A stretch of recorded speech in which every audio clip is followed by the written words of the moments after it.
There's nothing like waking up as a national champion. Good morning from Atlanta. Dave Holmes joined by Kellyanne Stitz.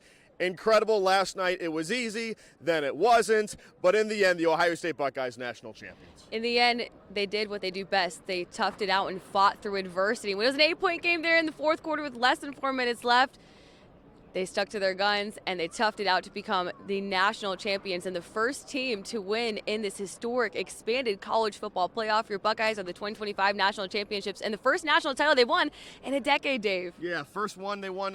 Last time was the 4-team playoff.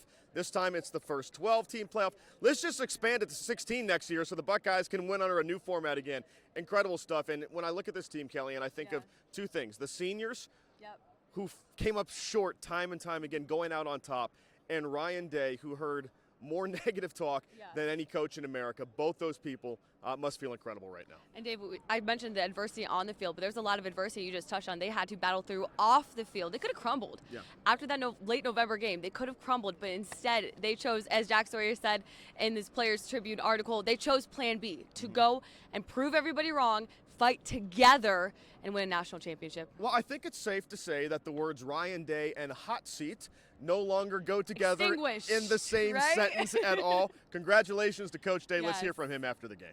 Yeah, I just can't say enough about our guys and what they've overcome to get to this point, and they now have something to show for it. And I thought Notre Dame had a great season, and I think Marcus does a great job, and they have a very, very good team, and had a really good game plan. That first drive went right down the field, and I thought we responded in a big way. Never flinched. And I think, again, if you think about the run we've gone on here in the playoffs, a big part of the way we've responded coming off the end of the season, but then even, the way the Texas game went and the way we responded early in that first quarter. And then even, in the second half, just continuing fighting the momentum because, Notre Dame was fighting to get it back, and we just kept swinging.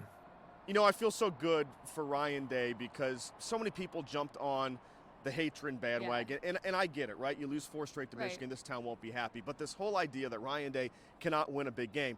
He won 5 games this year against top 5 opponents, the first team in college football history to win that many big games in 1 year. And it may not have looked like it at halftime, but Notre Dame, they're a tough opponent, a top 5 defense coming in. It was a heavyweight matchup. But he rallied the troops. He galvanized the team. And that's a credit to his coaching, but also who he is as a man. Yeah, it's a great morning to be a Buckeye. We can't wait to get back to Columbus later today and celebrate with the rest of you. For now, in Atlanta, with the national champion Buckeyes. For Kellyanne Stitz, I'm Dave Holmes for the Football Fever.